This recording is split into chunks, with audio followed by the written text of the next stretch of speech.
Welcome to your storytelling. Enjoy the stories, and don't forget to subscribe. He was always working late, or so he said. It became routine, almost comforting, to hear his voice on the phone, reassuring me that everything was fine. But something inside me stirred with a quiet unease. The late nights turned into days where he would disappear, and I was left in the silence of our empty house. At first, I convinced myself it was just work, that he was dedicated to his career. But deep down, I knew that something didn't add up. Why wouldn't he answer his phone sometimes? Why was he so vague about his whereabouts? These thoughts gnawed at me, like whispers that couldn't be ignored. He'd always been secretive about his work, but I thought nothing of it. He was the kind of man who liked to keep his personal life close. But the longer the absences stretched, the more suspicious I became. One evening, he told me he had to attend a last-minute meeting and wouldn't be home until morning. That was the first time I truly felt the weight of doubt. I tried calling him, texting, but there was no reply. Hours passed. My mind raced, imagining every worst-case scenario. My trust in him wavered, and I couldn't shake the feeling that I was missing something. When he came home the following morning, there was no apology, no explanation. Just the usual casual smile and kiss on the cheek. I didn't want to accuse him outright, but something about his presence felt off. The distance between us grew, and it wasn't just physical. I started to notice small things. His phone, which he usually kept within arm's reach, was now tucked away in his jacket pocket. And when I casually asked about his day, he'd get defensive and change the subject. I wasn't sure if it was the late nights, the endless work calls, or the tension that hung in the air, but everything felt different. I decided to ignore it. Maybe it was just me overthinking. Maybe I was just paranoid, overanalyzing every little thing. But as the days went by, my unease turned into something more, something I couldn't ignore. I began to feel the sting of doubt in my gut, and I couldn't stop the nagging feeling that something was terribly wrong. I wasn't sure what, but I was certain I wasn't imagining it. Then came the night he didn't come home. No call, no text, no explanation. Just gone. I called his friends, his colleagues, and even checked in with his family. No one knew where he was. Panic settled in, a cold, paralyzing fear that something had happened to him. I called the police, but they reassured me that adults sometimes needed space, that he might have just gone off somewhere to clear his mind. But I knew him better than that. This wasn't like him. I spent hours pacing the house, waiting for him to come home, but the silence was deafening. My thoughts spiraled into worst-case scenarios. Was he in danger? Had something happened to him? Or had he simply chosen to disappear? I kept asking myself questions, hoping for answers that never came. The more I tried to make sense of his absence, the more confused and afraid I became. All I knew was that something wasn't right, and I was terrified I would never see him again. Days passed, and still, no word. The police weren't much help. They asked me if I had any reason to believe he had enemies, if there was any reason he might have gone missing voluntarily. The questions hit me like a slap in the face. Had he been hiding something from me all this time? Was there something about his life, his past, that I didn't know? The thought terrified me. I had always trusted him, trusted that he would never do anything to hurt me or our life together. But now, I couldn't shake the fear that I had been living with a stranger. I didn't know what to do, so I kept looking for answers. I called his work, spoke to his friends, checked his social media accounts. I needed to know where he was, why he hadn't come home. But everything I did only led to more questions. Every conversation I had only made me feel more lost. My heart sank lower with every passing hour. Was he gone for good? I was starting to lose hope when a call came in. It was a private investigator I had hired. He told me that he had found something. My heart skipped a beat. What did he know? Where was my husband? He wouldn't tell me over the phone, but he insisted I meet him in person. I couldn't wait. I drove to the meeting place, my mind racing with 1,000 thoughts, 1,000 possibilities. I didn't know if I was ready to hear the truth, but I couldn't back out now.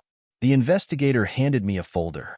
Inside were photos, documents, and details about my husband's secret life. His recent trips to various cities, the strange credit card charges, and more that I couldn't even begin to process. He had been visiting places I never knew existed. Secret sex clubs, hidden hotels, and more. The realization hit me like a ton of bricks. He wasn't missing. He was hiding. From me. From the truth. From his own life. I couldn't breathe as I looked through the files. The investigator had found receipts, reservations, and even notes with dates and locations marked on them. My hands trembled as I flipped through the papers. My husband, my seemingly perfect, dependable husband, had been visiting secret sex clubs. How had I not known? How could he have hidden this from me for so long? There were names of other women, numbers, and references to acts I couldn't even fathom. I couldn't reconcile this new reality with the man I thought I knew. The betrayal cut deeper than I ever imagined possible. I didn't know whether to cry, scream, or just sit in numb disbelief. The investigator handed me a key card to one of the clubs, his expression sympathetic but professional. "You should go. You need to see it for yourself." The weight of the world was on my shoulders as I left his office. I didn't know what I was walking into, but I had no choice but to face it. I had to know the truth. I couldn't let this consume me without understanding the depth of his lies. I drove to the club, trying to calm my racing thoughts, but the moment I arrived, I was paralyzed by fear. It was everything I had imagined and more. A dimly lit, upscale building with a polished exterior that hid its true nature. I wasn't sure what I was doing there. What was I expecting to find? Was I hoping to confront him? Or was I hoping to find some shred of humanity left in him? I stepped inside, feeling like an outsider, a fish out of water. The club was nothing like the elegant hotel lobbies I was used to. It was dark, intimate, almost suffocating with the scent of expensive perfume and something darker I couldn't place. I walked up to the bar, my heart pounding in my chest. The bartender was a man in his late 30s, his demeanor cool, as if he had seen it all before. I asked about my husband, trying to keep my voice steady. "Do you know him?" I asked, showing him a photo of my husband. He stared at it for a moment, his eyes flickering slightly, then gave me a tight smile. "He's a regular here," the bartender said, his tone casual, almost indifferent. "Comes in every other week or so. He's always welcome." My mind was racing. "What does he do here?" I asked, hoping for some explanation, something to make sense of the madness. The bartender hesitated, his eyes briefly scanning the room. "He's just here for the experience," he said vaguely. "The club is for people who want to explore fantasies, get away from their everyday lives." He didn't elaborate further, and I didn't push. It wasn't hard to understand what he meant. My husband wasn't just visiting a bar. He was living a double life, one I never knew existed. I left the club, my mind reeling. I could feel the weight of betrayal pressing on my chest, suffocating me.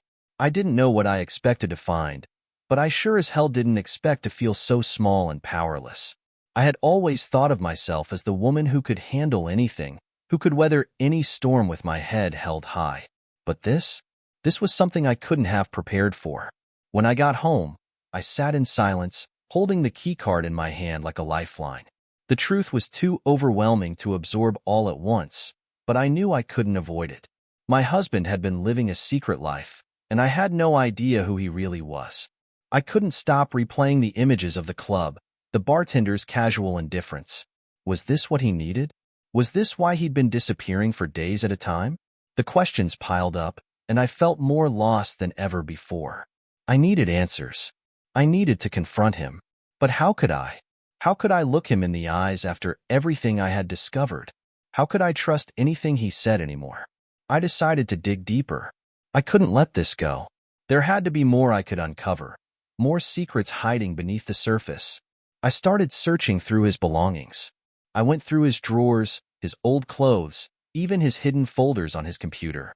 I found nothing that led me directly to more clubs or affairs, but I did find something strange, a stack of old magazines. They weren't just any magazines. They were adult magazines with photos that mirrored the kinds of fantasies the bartender had mentioned.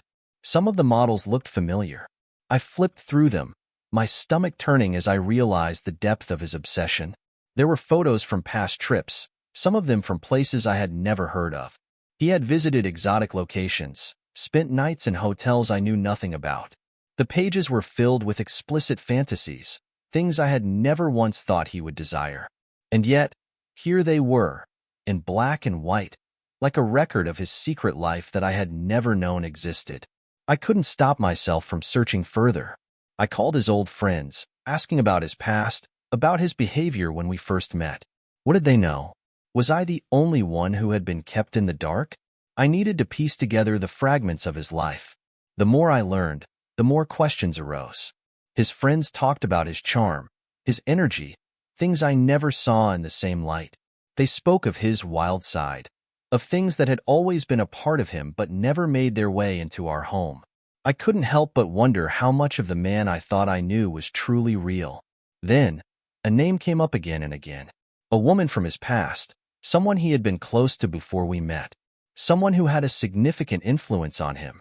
The pieces started to fall into place. It wasn't just an addiction. It was a craving, a part of him that had always been there but had never come to light until now. The name that kept coming up was Jessica. It was hard to believe at first, but after speaking with a few of his old friends, I started to realize that she was more than just a past fling. She was a part of his history that he never shared with me. They spoke of her with such familiarity, like she had shaped some part of him into who he had become. I wondered if their relationship was still lingering somewhere beneath the surface, and I couldn't stop myself from wanting to know more. Who was she? Why hadn't he ever mentioned her to me? Was she the key to understanding his behavior, his secret life? I searched for her online, desperately trying to find any trace of this woman who seemed to hold some secret knowledge of my husband's past. After what felt like hours of searching, I found her. She had a profile on social media, one that was private, but I managed to find a mutual connection who could unlock it. The first time I saw her face, it was like a punch to the stomach. She was beautiful, in a way that felt like a slap in my face. She had an elegance that seemed to capture everything my husband wanted, everything I feared he had been hiding all this time. I didn't know what to do with this new information. Did I confront her? Confront him? Or did I keep digging and hope that the truth would reveal itself? It was overwhelming, and yet I couldn't stop myself from feeling the pull to uncover more. I needed to know what had happened between them and why my husband's life had been so compartmentalized. Why had he kept this part of himself hidden from me? I couldn't wait any longer. I had to speak to him. I had to know the truth from his lips, no matter how much it would hurt. It had been days since he went missing, and I had no idea where he was or what he was doing. I had already discovered more than I could process, and I couldn't shake the feeling that he was still lying to me. I needed closure. I needed to confront him and demand the truth, no matter what. When he finally came home, looking weary and disheveled, my heart skipped a beat. It was as if he had returned from some distant world, a place where I couldn't reach him. He looked at me with confusion, his eyes trying to gauge my mood.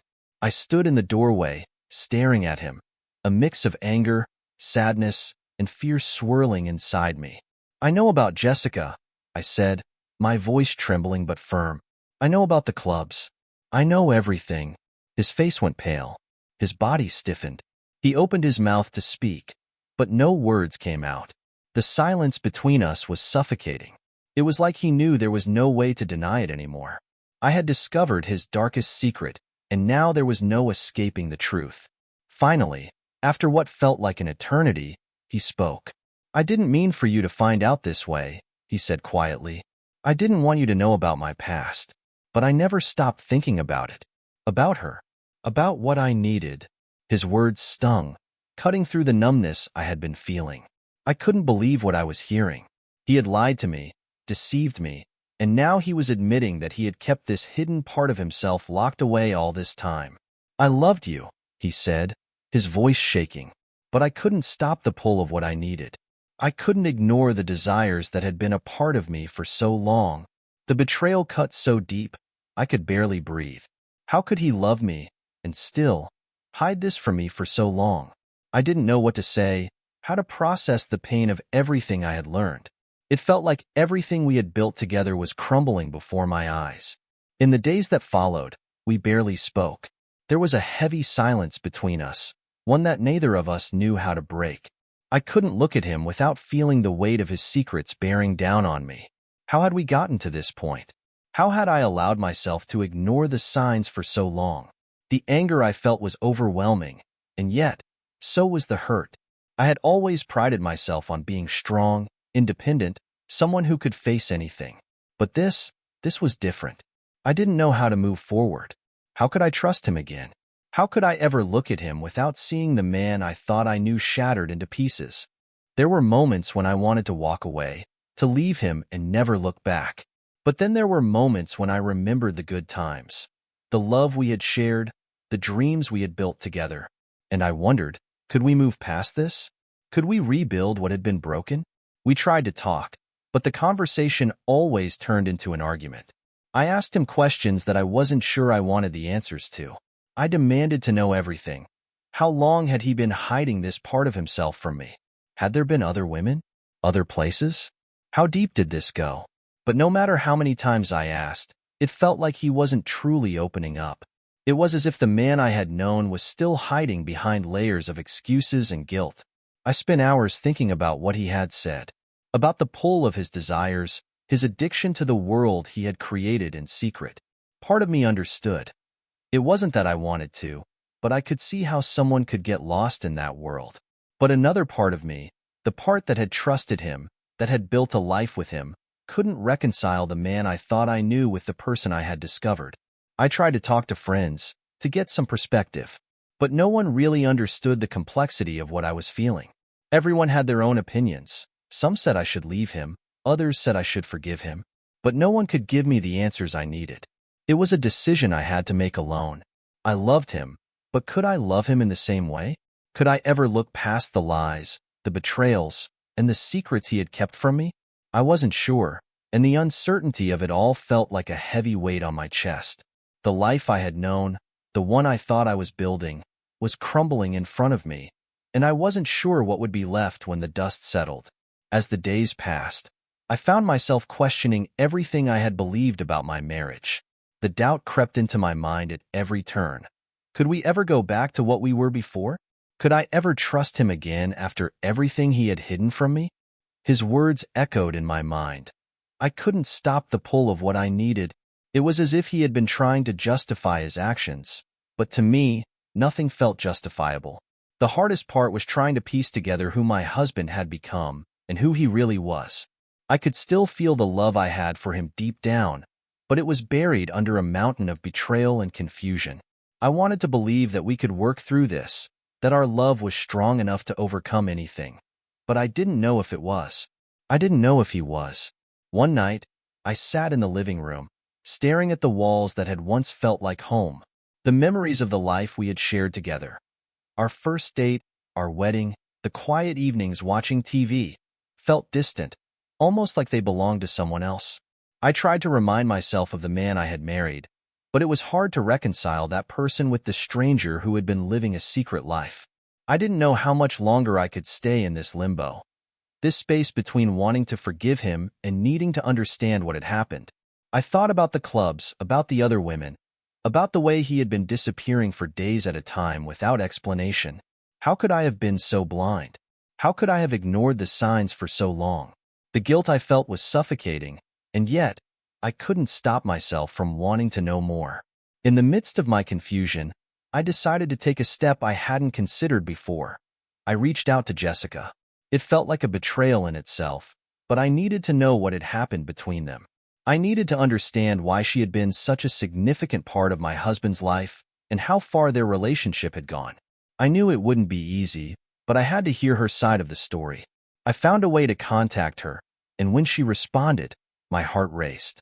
She agreed to meet me, and though I wasn't sure what I was expecting, I knew it wasn't going to be simple.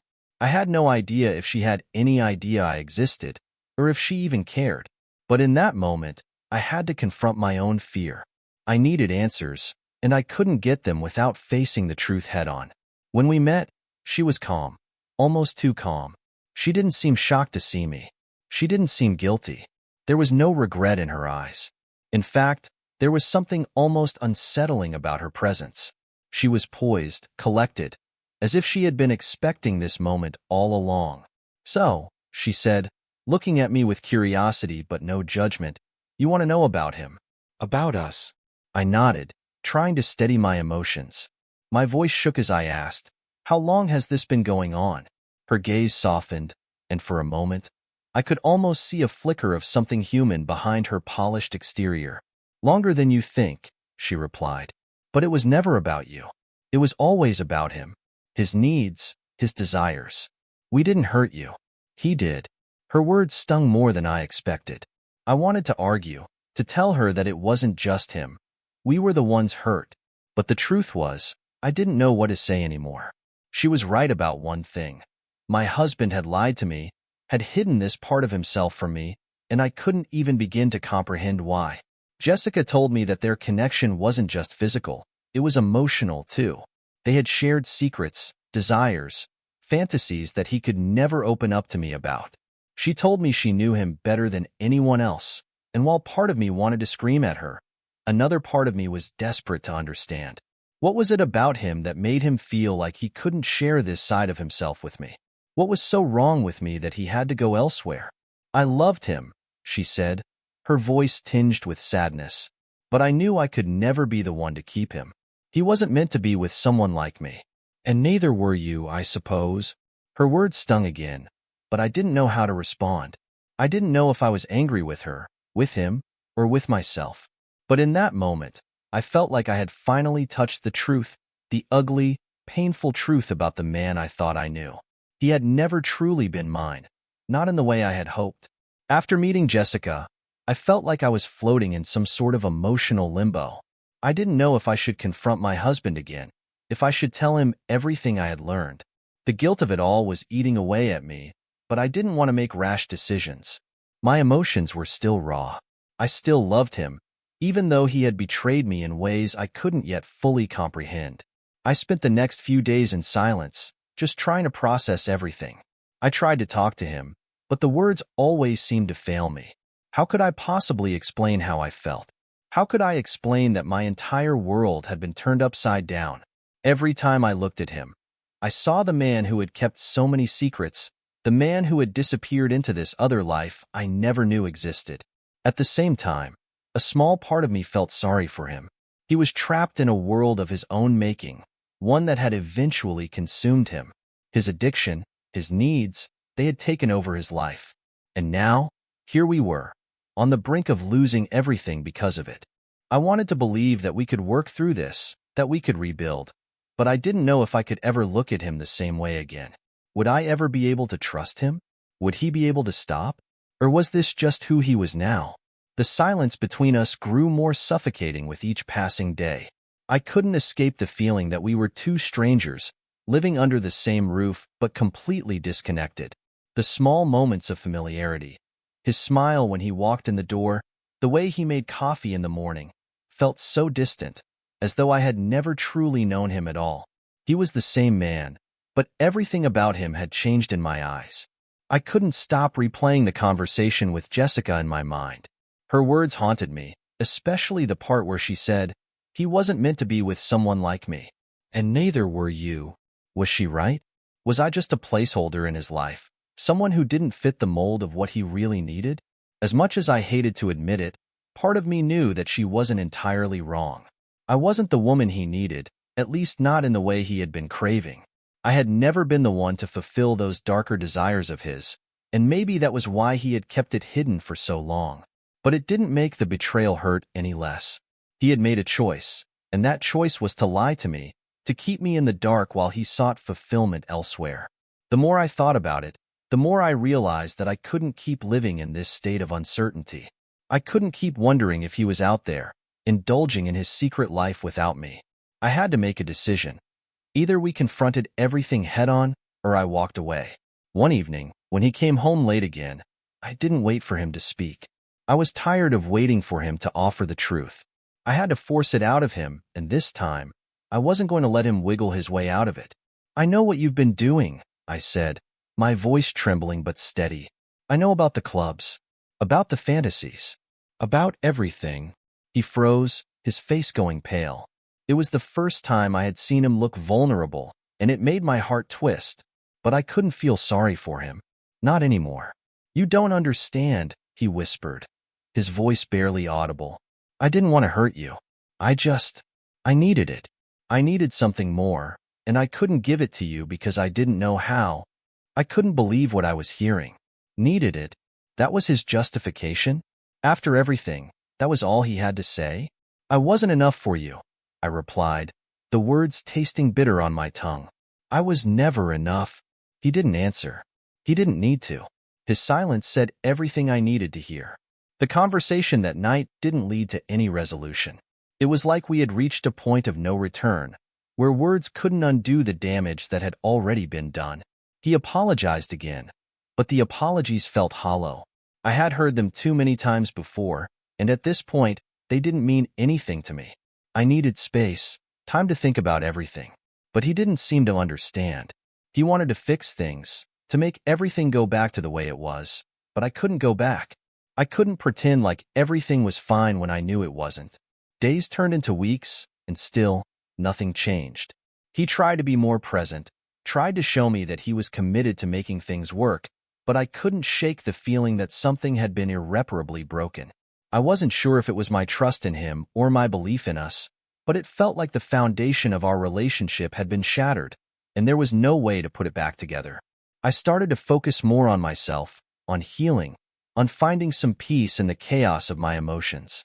I joined a support group, trying to surround myself with people who understood the depth of the betrayal I had experienced. They didn't judge me, they didn't tell me what I should do. They just listened. And for the first time in weeks, I felt like I could breathe again. But no matter how hard I tried to move forward, a part of me kept asking, could I ever trust him again? Could I ever look at him without seeing the man who had kept these dark secrets from me? The answer wasn't clear yet, but I knew I couldn't keep living in limbo, wondering if he was truly committed to us, or if he was just lying to me once again.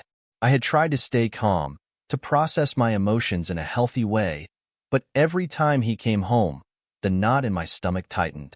He was trying, I could see that, but I couldn't help but feel like it wasn't enough. I wanted to believe that people could change, that we could rebuild, but the more time passed, the more I realized that the trust we had shared was gone. I couldn't pretend like things were fine. I couldn't ignore the fact that he had been living a double life for so long. I couldn't just go on with my life as if nothing had happened. One evening, after a particularly tense dinner, I found myself sitting across from him, staring at the man I had once loved with everything in me. The man who had been my best friend, my partner. The man who had shattered my world.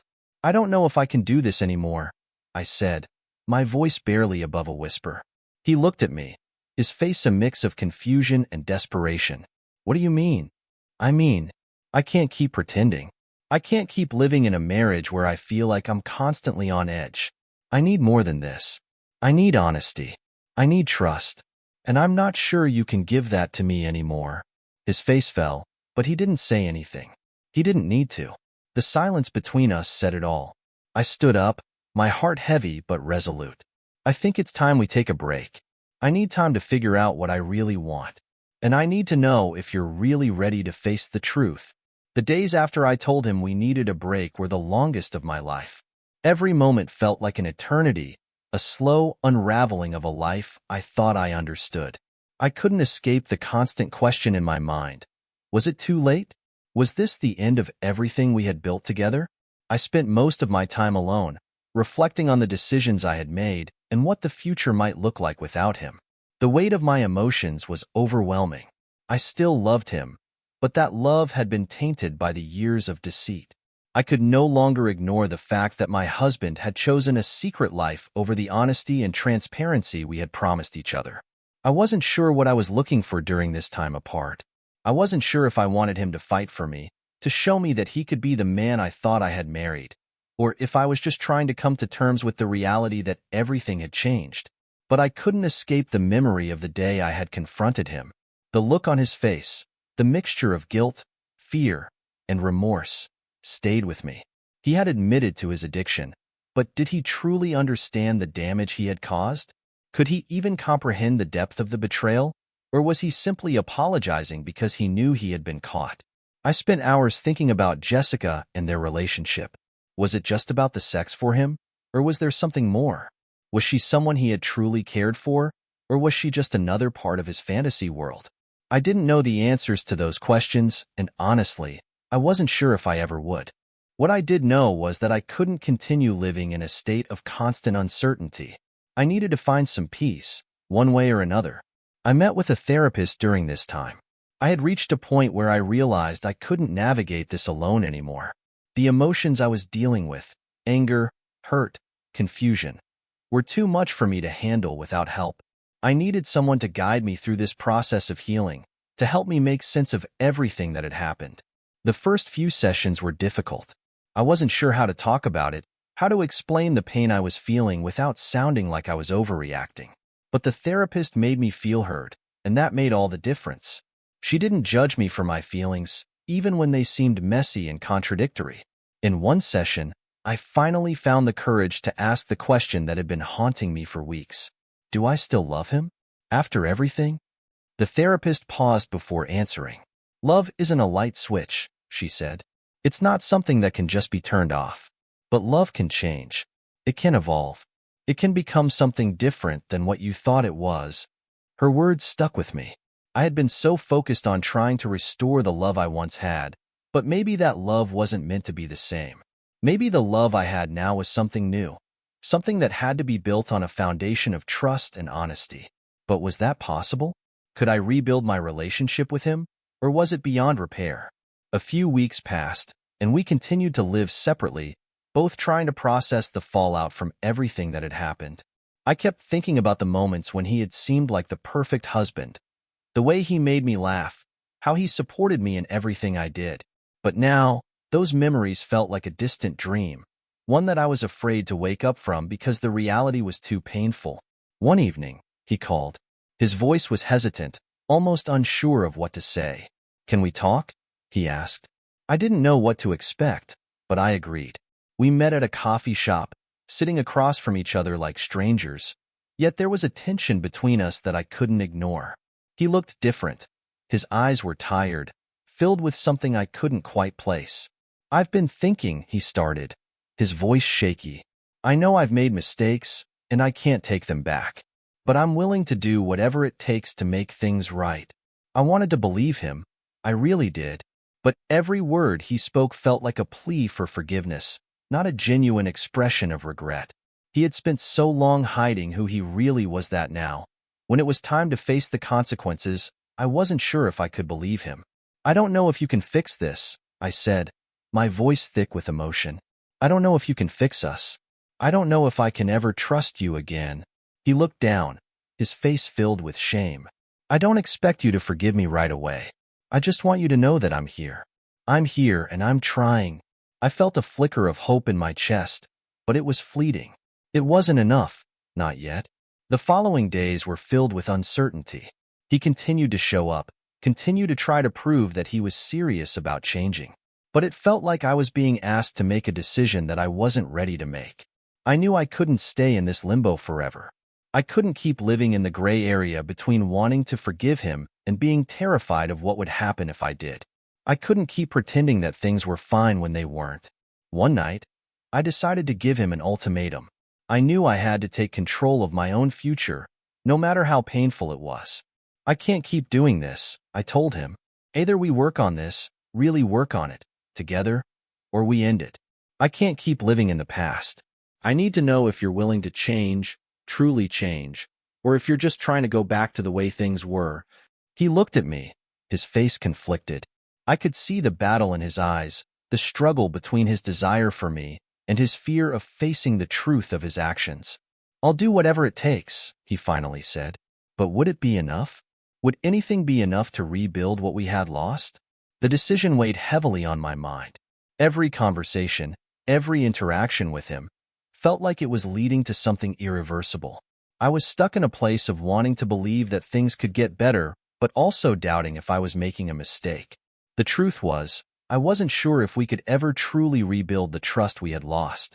I couldn't ignore the fear that, even if we tried, there would always be a shadow hanging over us. The shadow of his secret life, of the lies he had told. Could I ever look at him the same way again? But I also couldn't deny that a part of me still loved him, still wanted to believe in the man he had been before everything fell apart. The man who had been there for me, the man who had shared my dreams. Was it too late for that man to return? I decided to take a step back. I needed more time, more space to figure out if I was ready to fight for this relationship or if I was simply holding on to a memory of who we used to be. That evening, he came home earlier than usual. He stood in the doorway, his face full of concern as he saw the uncertainty in my eyes. "Are you okay?" he asked, his voice soft. "I don't know," I admitted, shaking my head. "I don't know what's right anymore." He took a deep breath and stepped closer. "We'll figure it out together. I promise, I'm here. I'm not going anywhere." But was I? Was I truly ready to stay? Or was I simply afraid of the unknown? Days turned into weeks, and I continued to struggle with my emotions. There were moments when I felt like I was making progress, like I was slowly beginning to understand the complexity of my feelings. But there were also moments when I felt lost, overwhelmed by the weight of everything that had happened. I knew that he was trying. He was making an effort, even going to therapy on his own. But no matter how hard he worked to make things right, I couldn't shake the feeling that it wasn't enough. It was as if the foundation of our relationship had cracked, and no amount of effort could fully repair it. I began to ask myself tough questions. What did I really need from him? What did I need for myself? Could I ever feel whole again if I stayed with him? I started to realize that I had been neglecting my own needs for so long. I had been so focused on fixing us, on making everything right, that I had forgotten about what I needed to feel complete. One evening, I sat down with him, the weight of the conversation hanging between us. I knew this was the moment I had been avoiding. "I've been thinking," I said, my voice trembling slightly. "I think I need to find myself again. I need to focus on who I am, not just who I am with you." He looked at me, confusion and hurt clouding his expression. "What do you mean?" I paused, taking a deep breath. "I need to figure out if I can still love you the way I used to. And I need to do that on my own, without the pressure of trying to fix everything. I need time." He didn't answer right away. His eyes searched mine, as if looking for some reassurance, some glimmer of hope. But there was none. Not yet, at least. He didn't answer right away. His eyes searched mine, as if looking for some reassurance, some glimmer of hope. But there was none. Not yet, at least. "I can't promise you anything," I continued, my heart aching. "But I need this. For me." The days following that conversation were painful, to say the least. It felt like every minute I spent away from him was another minute of uncertainty. I had taken a step towards independence, but it felt like a step into the unknown. I started to focus on myself, on rediscovering my passions, my goals, the things that had once made me feel whole. I joined a yoga class, something I had always wanted to do but never found the time for. I reconnected with friends I had neglected during the years of our marriage. Slowly, I began to feel like a person again, separate from the woman I had been with him. But there were still moments when I thought about him, moments when I missed the man I had married, the man I thought I knew, and I wondered, was it possible to find my way back to him, to the love we once shared? I wasn't sure, but for the first time in months, I felt like I had the space to find out. One evening, he came over to pick up some things from the house. He stood in the doorway, unsure, like a man who didn't know what to say anymore. "I've been thinking," he said softly, "about what you said, about needing space. And I understand. I just want you to know that I'm here. Whenever you're ready." I nodded, though a part of me wanted to tell him that I might never be ready. Not in the way he wanted. "I don't know what the future holds for us," I said honestly, "but I need to find that out on my own." He nodded, and for the first time in a long while, I felt like we were both being honest with each other. I took the next few weeks to immerse myself in my own journey. It wasn't easy. There were days when I wanted to call him, when I missed him so much it hurt. But I knew I couldn't rush this process. I couldn't let my emotions cloud my judgment again. As the weeks turned into months, I started to realize that I had changed. I had become stronger, more self-aware. And slowly, the weight of the past began to lift. The pain of his betrayal was still there, but it no longer consumed me. I was learning to forgive, not for him, but for me. I couldn't change what had happened, but I could change how I moved forward. And as for him, I didn't know if he was part of my future anymore. But I did know that I was finally finding my way back to myself. As I continued to focus on myself, I began to realize how much I had neglected my own needs over the years. For so long, I had been defined by my relationship with him.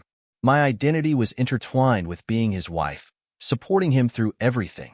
But now, I was finally starting to see the woman I had been before all of this, the woman who had dreams and desires outside of our marriage. It wasn't easy to let go of the guilt, though. The guilt that came with moving forward when I still wasn't sure if I was ready to let go of him entirely. I still loved him in some ways, but it felt like our love had evolved into something different. It wasn't the same love I had once known. The love I had given him was tainted by his addiction, his lies. But in time, I realized that love wasn't something to be ashamed of. It was something that had helped me grow. It had taught me the strength I never knew I had. And maybe that was enough for me to move forward, regardless of what happened with him. I began to spend more time with the people who truly cared for me, the ones who hadn't been caught up in the lies and secrecy. Friends, family, and even some old acquaintances who had faded into the background over the years. It was refreshing to be around people who saw me for who I was, not for who I had been with. And then, one evening, he called. His voice was hesitant, as if he was unsure of what to say. It had been months since we had last had a real conversation, and I could hear the uncertainty in his tone. "I know it's been a while," he started. "I've been working on myself. I want to show you that I can be the man you need me to be." I could hear the sincerity in his voice, but a part of me couldn't help but wonder if this was just another attempt to pull me back into his world. The world of secrets, of lies, of fantasies I wasn't a part of. "I've been thinking a lot too," I said, my voice steady. "And I've realized that I need to focus on what's best for me. Not for you, not for us, just me." He was silent for a moment, and I could tell that my words stung. "Are you saying it's over?" "I'm saying that I'm not ready to go back to the way things were. I'm still figuring things out." He sighed deeply, as if the weight of everything he had done was finally sinking in. "I don't expect you to just forgive me and forget. I know I've done things that hurt you, but I'm willing to do whatever it takes to show you that I've changed, that I'm not that man anymore." I wanted to believe him. I wanted to believe that he was truly different, that he could be the man I had always hoped he could be. But the truth was, I wasn't sure anymore. "I need more time," I said quietly, "and I don't know if I'll ever be able to trust you again. But I need to take care of myself first." I could feel the tension on the other end of the line, but I didn't regret my words. I wasn't ready to make a decision that could change my life forever. Not yet. Days turned into weeks, and still, I kept him at arm's length. There were moments when I felt guilty, when I wondered if I was being too hard on him. But every time I thought about taking him back, I remembered the pain he had caused me, the lies, the secrets, the addiction that had torn us apart. I continued to grow, to heal, to focus on building a life that didn't depend on his approval. It wasn't easy.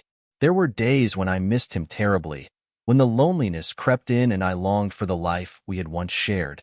But the more I focused on myself, the more I realized that I didn't need him to be happy. I was learning to find joy in my own company, in the things that made me feel whole. I was learning that I was enough on my own. One evening, I received a message from him. "I miss you," it said. "I miss who we were. I miss us." The words struck me harder than I expected. I could feel the weight of his longing, the desperation in his message. But I also knew that longing wasn't enough. It couldn't erase the years of deceit, the years of living in a world of secrets. I didn't respond right away. I sat with the message, letting the emotions wash over me. What did I want? Was I ready to let go? Or was there still a chance for us? The answer came to me as I sat quietly, reflecting on everything I had been through. I had spent so much of my life trying to fix things, trying to heal wounds that were too deep to mend with just time and effort. The truth was, I couldn't fix him. I couldn't fix our marriage. I had tried for so long, but I couldn't keep trying to change someone who wasn't ready to change for himself. I had to be willing to let go, even if that meant facing the fear of being alone. I composed my response to his message. "I miss you too," I wrote, "but I can't go back. Not to who we were. I need to move forward, and I think it's time for both of us to find our own paths." There was no immediate response. I knew it would be hard for him to hear, just as it had been hard for me to say. but I couldn't keep holding on to something that wasn't healthy, that wasn't right for me anymore. And as I sent that message, I felt a weight lift off my shoulders. It was as if I had finally taken control of my own life. I was ready to let go of the past, ready to face the future with an open heart, whether he was a part of it or not. The days after I sent that message were quieter, more peaceful. It wasn't that I was free of pain. No, the heartache still lingered, but I finally felt like I was reclaiming my life. The uncertainty, the constant tension between us, had taken a toll on me. I was beginning to feel like myself again, like the woman I had forgotten in the whirlwind of his addiction and secrets. In the weeks that followed, I dove deeper into my own self-discovery. I began to travel more, taking short trips on weekends to explore places I had always wanted to visit. I spent time with friends who understood what I had been through, who offered me kindness and support without judgment. I also started picking up old hobbies I had abandoned: painting, writing, even cooking new recipes. I felt a sense of renewal, like I was finding pieces of myself I had long ago put aside in the name of being a wife, a caretaker, someone else's support system. Yet, every now and then, a fleeting thought would cross my mind. What if I made the wrong decision? What if, in walking away, I had lost the chance to fix something that could have been fixed? What if he really had changed?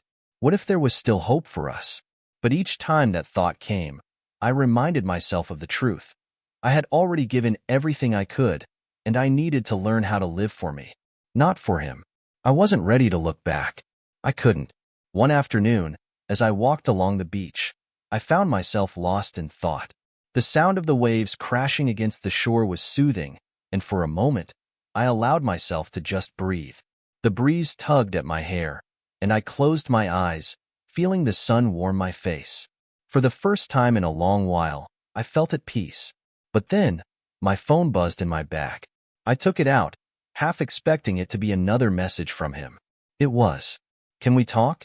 it read. "I've been thinking about what you said, and I want to explain everything. I need you to understand. Please." I stared at the message for a long time, my heart beating faster with each passing second. Part of me wanted to say yes, wanted to hear him out, wanted to know if there was something more to his story, something I hadn't understood before. But another part of me knew that talking to him wouldn't change anything. It wouldn't erase the past, and it wouldn't make the pain of betrayal disappear. I sat down on the sand, the waves gently lapping at my feet, and I thought about all that had happened. About all the years I had spent wondering if he loved me, if he was being honest, if I was enough. But now, I knew. I knew I was enough. I opened my phone and started typing a response. "I understand you need to explain yourself, but right now, I don't think I'm ready for that. I've made my decision. I'm moving on, and I need to stick to that." I hit send, and just like that, the last thread connecting us was severed. I stood up and walked away from the shore, a sense of finality settling over me. I was moving forward, one step at a time, one day at a time. The days after my decision felt like a whirlwind, but in the best possible way. I was slowly rebuilding the pieces of my life that had been shattered over the past few years.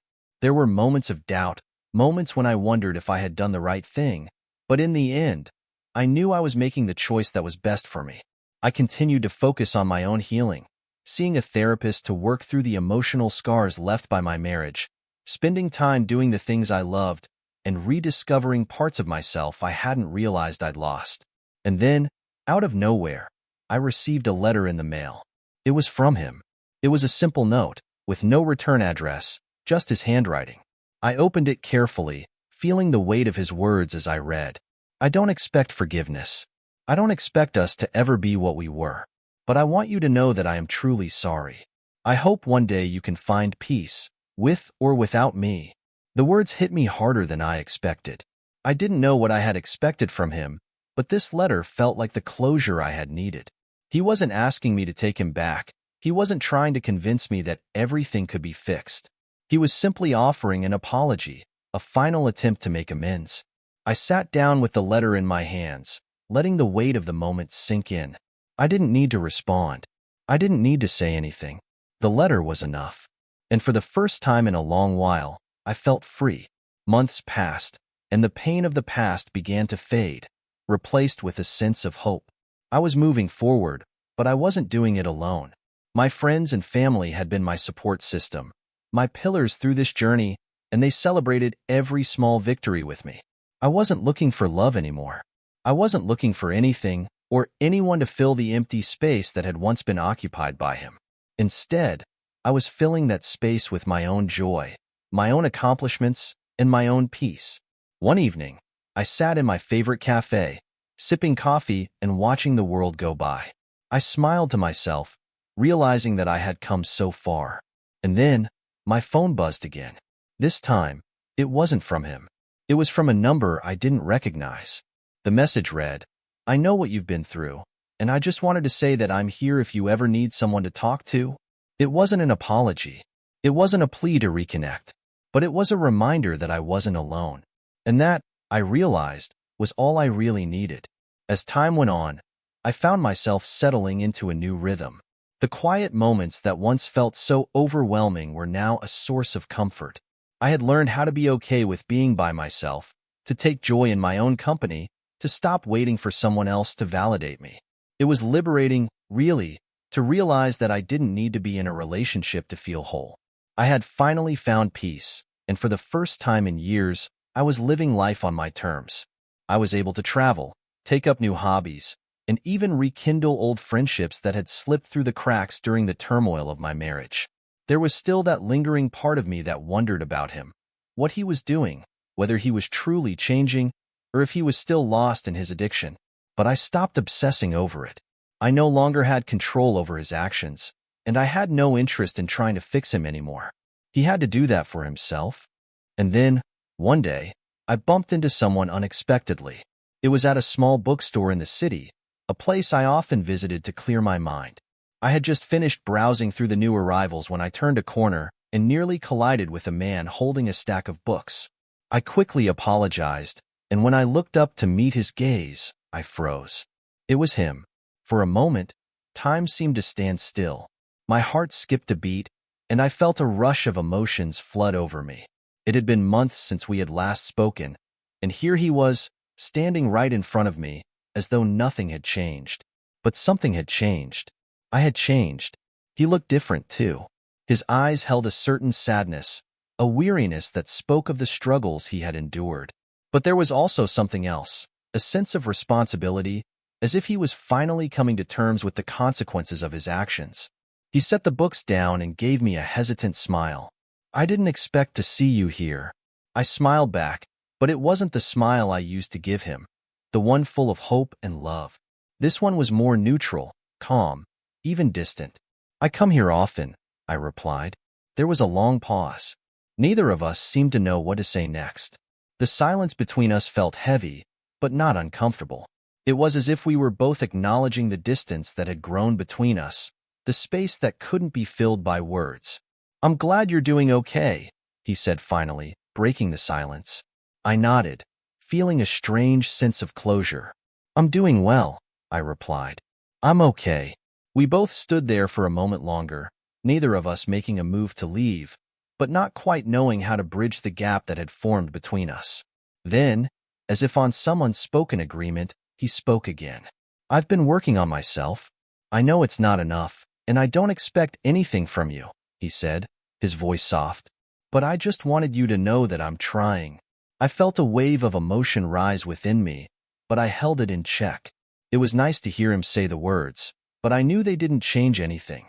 The damage had already been done. "You don't need to prove anything to me," I said, my voice steady. "I've moved on. I've found peace, and that's all that matters." There was a sadness in his eyes, but he didn't argue. He nodded slowly, as if accepting my words, as if acknowledging that it was too late to undo what had been done. "I'm glad to hear that," he said quietly. "I really am." For a brief moment, I thought about everything we had been through. All the pain, all the heartbreak, all the lies.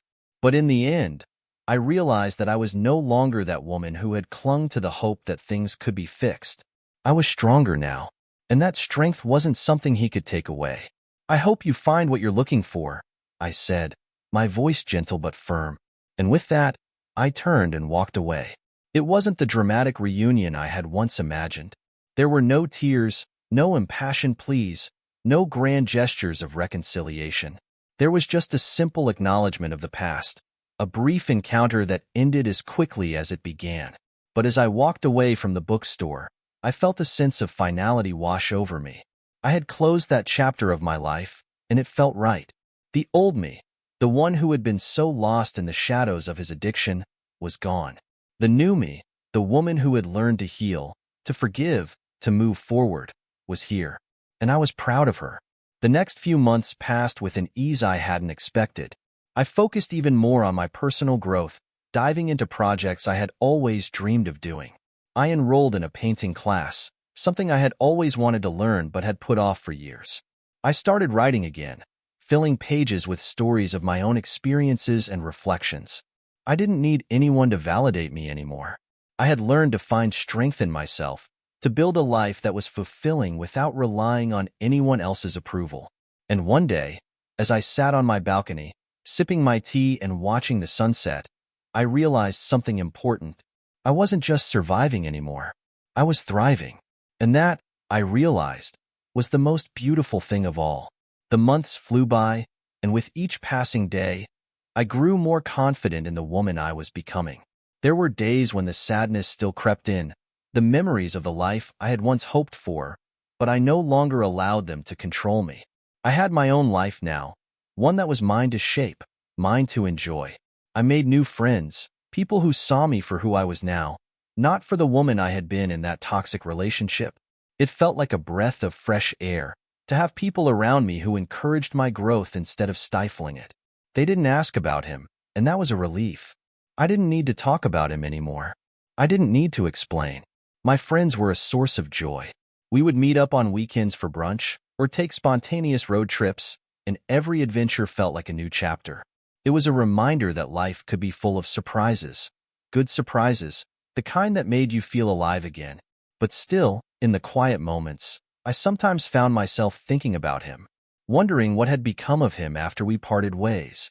Had he changed? Was he really working on himself? Or was he still the same man, seeking validation from fleeting pleasures? I didn't know, and at this point, I didn't care. I had my own life to live, and I was determined to live it fully. One Saturday morning, I woke up with an overwhelming sense of anticipation. It was the day of an art exhibition I had been preparing for over the past few months, showcasing my paintings. It wasn't a huge event, but it was mine, my first step into the art world. I had poured so much of my heart into my work, and now it was time to share it with others. As I stood in front of the mirror, putting on my dress, I felt a mixture of excitement and nervousness. This was a big deal for me. This wasn't just about the art. It was about proving to myself that I could do this, that I could take a chance, take control of my life, and show the world what I was capable of. The event went better than I could have ever imagined. People loved my work, and I had meaningful conversations with several visitors who appreciated the stories behind my paintings. I was in awe of how far I had come. This was my moment. After the exhibition ended, I found myself standing alone on the rooftop terrace of the gallery, looking out at the city lights below. It felt surreal to be here, in this moment, with so much progress behind me and so much ahead. And then, my phone buzzed. It was a message from an unfamiliar number.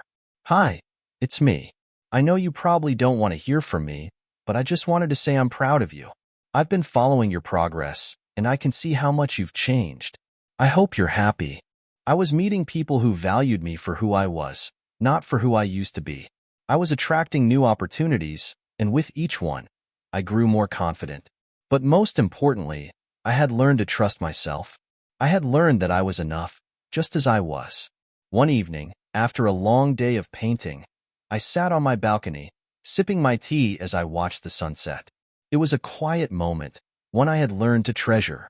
The world around me was calm, and for the first time in a long time, I truly felt at peace. The past was just that, the past. I had been through so much, but now I was stronger, wiser, and more sure of who I was. And I was ready for whatever the future had in store for me. In the end, I realized that my journey wasn't just about leaving him or finding closure with our past. It was about finding myself again, about reclaiming my power, and about understanding that my happiness wasn't tied to anyone else. It was a journey of self-love, of forgiveness, and of learning to stand on my own 2 feet.